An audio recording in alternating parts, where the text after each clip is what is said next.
Welcome back everyone to my Let's Play of the Sword of Hope 2 for the Nintendo Game Boy. Last episode we talked with the Pixie Elder, and he told us that we need to go to Windsor Castle across the lake and look for the wind shard there. We're gonna go talk to some other pixies. Their dialogue actually changes now that we've seen the Elder. And they'll just give us a little bit more information about what Zakdos is up to, the evil demon. Prince Theo, the castle of Zakdos is built on the floating island in Bon Harbor. He's ordered his minions to collect the 4 shards. If he gets 1 shard, we're done for. Well, they almost had the Earth Shard. We ended up recovering that from that demon down in the Sand Temple, the underground temple. Good thing is every time we pass by this square, we can recover some hit points. Let's talk with this last pixie here. Dark King stole the Hope Sword in order to awaken the dragon. He will attempt to use the dragon's power to conquer the world. We're not scared about the dragon. Theo already defeated the dragon. And defeated the dragon by himself. And now Theo is having trouble fighting just regular monsters. He was defeated by a frog in the first episode. He will actually be defeated again later on in this episode. But it won't be a game over because we got the Mute with us. We get to put our water of life that we found back in the underground temple to use. So that's like your life potion.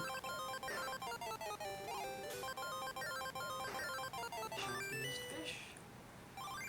Got a whole bunch of coins. The enemies that we're going to be fighting across the lake here in Rod's Woods are very, very difficult.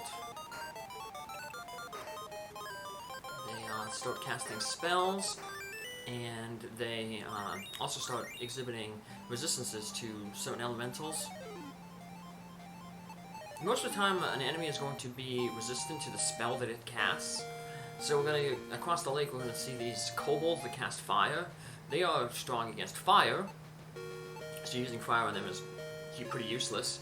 And then we're going to get these Hibongo-like Yetis, and they are going to be, they're going to use ice spells, so ice is going to be useless against them. So I just want to head right into Rod's Woods here real quick. Going north actually takes us to Windsor Castle, or what we have to do to get to Windsor Castle. But we went ahead over to the town first, because there's some new equipment that we want to buy, and that new equipment will go a long way in helping our survivability. Mainly the armor that we're getting. Weapon-wise, nothing new over here. We could theoretically buy Mute Crystal Spear, so he matches, but Mute rarely attacks. So let's head over to the weapon shop and see all 3 of the new enemies that are going to be in this area. So the man-eater plants, they're the easiest. They can poison you, but they don't really hit that hard. And you can pretty much one-shot them with the Blizzard Cane. The kobolds, they can be annoying with hitting you with fireballs. Sometimes though they waste a turn stealing from you, so that's nice. And the worst is the Habanga enemies there. Reminds me of Dragon Quest II. After you get the Prince of Cannock, and you go south after getting the Silver Key, and you go into the town where the princess is on your way to Moonbrook. There's that left one, I think, is the town, and all around it there's those Hibongo like monkeys there, and they hit really, really hard. So these guys also hit really, really hard, and they use this ice spell does a lot of damage as well. Basically, the only way we're surviving this fight now with the equipment that we have is Theo's Fortify spell. That buffs all his stats and really cuts down on the damage that he does, and basically doubles his attack. So now he'll be able to take out the bongos in one hit. Mute will just be trying to keep himself healed up.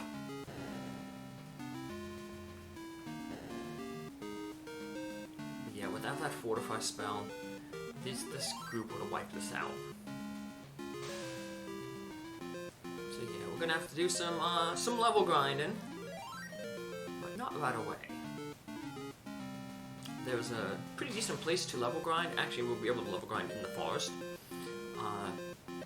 I say it's a decent place even though we'll be fighting these monsters, because there's a spring. Not going to see it in this episode, but there was a spring where you can relax in it, and it restores 20 MP. So you can just have Mute and Theo heal themselves up, and then go in that spring, refresh themselves, and get all their MP back. Mute will be using a lot of MP. He's going to get another spell, a freeze spell, another ice spell that hits an entire group, so that'd be good for taking out those man-eater plants. It'll also be decent against the kobolds as well.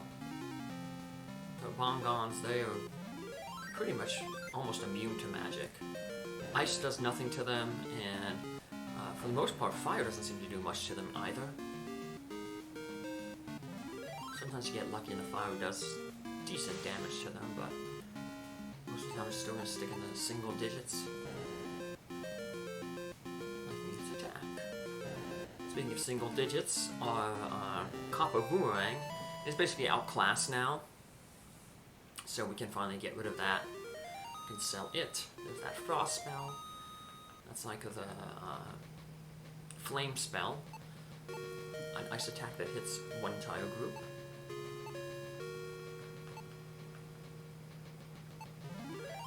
Some of the enemies here, I think the carnivorous plants, one of the magics they can use, another status element, is paralysis. Motion is what you use to counteract that. So, this guy, he has a lot of stuff for sale, but a lot of it is junk. The Sword of Comfort, all the comfort gear is pretty bad. Sword of Comfort, the breathable armor there, the Shield of Comfort, all worthless. So we want to buy the next most expensive thing, the Steel Armor. Buy that for Mute and Prince Theo. We'll buy the Crystal Shield there. And in order to fund this shopping trip, we're going to have to sell all these gemstones that we picked up. But that's what they're there for, to sell. And that will allow us to fully upgrade our characters. Like I said, we can also sell that Copper Boomerang, and then we'll sell back the old equipment that we have.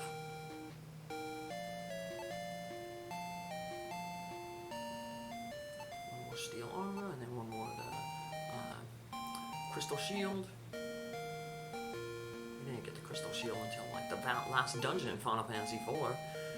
That was Cecil's best shield. Let's get that steel armor.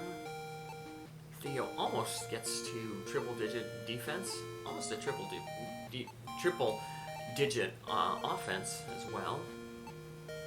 Mute is still lacking in his offense, but his defense, probably because of his higher agility, is breaking the 3 digits. He's now 3 digits, so breaking the 2 digits and now 3 digits. So let's sell all those old garments and shields. Start doing some more exploration. Notice on the first screen we came into the woods, there was a mushroom. those mushrooms you can trade later on to a fisherman, and he gives you like different clues. So they're not necessary to pick up, but you know, just show off flavor text and show off the clues that the guy gives us. I'll be picking them up. We can also get a few other things, important things in this area. We have a little mini quest. Another reason why we want to head over to the town first. We're going to find a hungry bear over to the west, and the bear wants some honey. And luckily there is a beehive that has honey in it to the south of the town. There's a few beehives in other locations, but those beehives are empty. Knocking the beehive out of the tree causes you to get stung by bees, and you lose 2 hit points. Everyone loses 2 hit points. But it'll get us that bear to be our friend. And the bear, for whatever reason, has a fishing pole. Now, I know bears like fish. You know, they see on those like nature shows, the bears catching the salmon as they swim upstream. So, bears like fish, but they actually go in the water to catch them. They don't use fishing poles. We can use the fishing pole, though, to find fish, but the fish don't really do anything. You can't eat them, you can't trade them. Alright, so we learned a little bit from the woodcutter here that there's a poison mist in the forest. That's the forest to the north. And he can't cut down trees as long as that poison mist is there. And if you know how everything always works in these games, there's obviously going to be a tree blocking our way to Windsor Castle. So we're going to have to find some way to clear out that poison mist, and then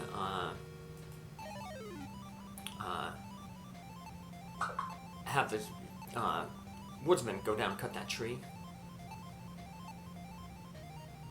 So we got another shaman here, but he's not really helping us at all. Let's get out of here. We'll put Theo's frost spell to use. Depending on how good he rolls, he can one-shot these man-eaters now. I guess it kind of makes sense. Plants are vulnerable to cold. Freeze in the winter.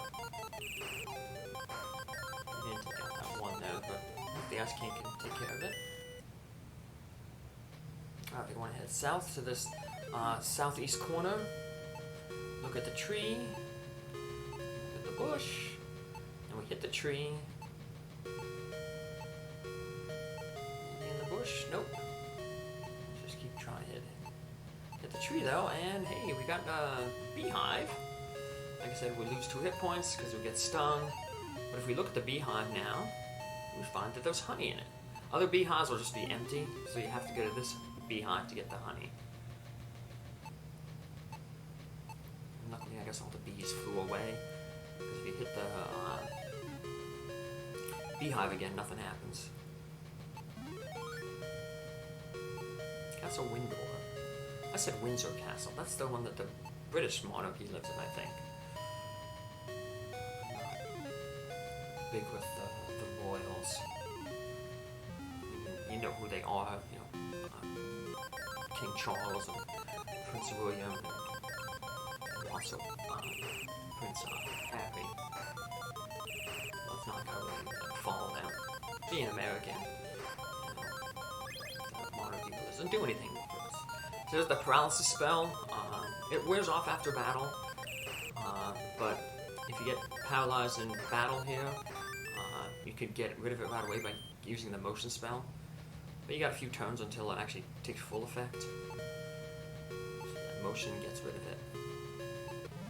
But like I said, it gets out in battle. So let's grab another one of these mushrooms. Like I said, we'll be trading them around for clues later on in the game. Now let's head deeper into Rod's Woods. Now this is all basically a little side area. We don't need to go over this way. The plot advances by heading to the north into the woods. But we're going over this way to finish off that little side quest to get the fishing pole. And remember in the first game, if you saw my playthrough of the first game, the first boss that had the key to Martel's domain was that treant. And after we restored the moon with the moon fragment that we found in Shadow's domain, the treant bore fruit. And that fruit you can use to basically like an elixir. It can heal all your hit points and all your magic points. We were only allowed to have one at a time in the Sword of Hope 1, but I guess because eventually we'll finish the game with 3 party members, they allow you to have 3 treant fruits. So we're going to collect them. You can only have 3. If you have 3, you try to hit the treant, it won't give any more. So we'll save them for the end of the game. We could use them if we want to and then come back here and get more, but there's going to be, like I said, a better way to do some healing with the MP. Like I said, to the a few screens over, there's going to be that spring that we can use to heal ourselves up. Let's head on up. And when we get the fishing pole, once we get to these areas that have like a river on them, that will, those are places where we can do some fishing. Even fire's not doing too much to those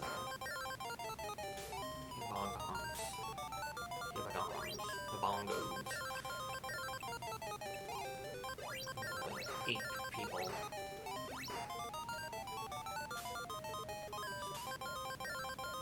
But luckily, we're with all that new equipment, as you can see, we've considerably reduced the amount of damage they can do. So I don't need to have Theo cast the Fortify spell. That may take a little longer, but we don't have to use the MP. You're not doing too much. Like I said, the spell resistances, but you might be able to chop a turn off. Depending on how spells roll. I saw earlier, ice does absolutely nothing. It fails against them. Let's heal ourselves up here. So once we get the fishing rod, we can just fish in these places, just use the item where there's a stream, and you get a fish. Like I said, the fish is kind of pointless. And here is a bear. I guess he's like Winnie the Pooh because he likes his honey. He's going to smell the honey on us, and he's going to ask us for the honey. You could deny him the honey, but just that won't get you the rod. So you might as well be friendly and give him the honey. The honey has no other use for us. So we might as well give it to somebody who can use it. Speaking of useless, Mute is going to be pretty useless here because its spells basically do no damage to the Bogons there. So he can take out that kobold and then use the Water of Life to get Theo back on his feet. Unfortunately, that means we lost our Water of Life, but we basically needed to finish that battle off. And I keep forgetting, when they gain a level, you get your health restored. Over in the tree, let's look at the bear. The bear looks pretty hungry. Sniff, sniff. I smell honey. Please give me some honey. I'll give you this fishing pole if you do. No, we don't want to give him the honey, because we want to hit him first. Oh. So, yeah, that's not very nice. But the bear clawing at us did as much damage as bees stinging. So either the bear is really, really weak, or the bees are really, really strong. They both did the equivalent damage. Now we have the fishing pole. Thinking back to when I had shorthand in high school. We were taught, a good way to shorthand things is you skip at the vowels in words, because your mind just like kind of picks them up, automatically places them in there. So yeah, it was like, you see the fishing pole doesn't have the O in it, but you know it's a fishing pole because it's just the way your mind works. Here's how we use the fishing pole. We just go here, use item, use, find the fishing pole, and like I said, we'll catch a fish. We basically have no use for her. We do have use for the spring to the west, and we'll be using that in the next episode where we do some level grinding. Take care, have a good one, see you around. Bye!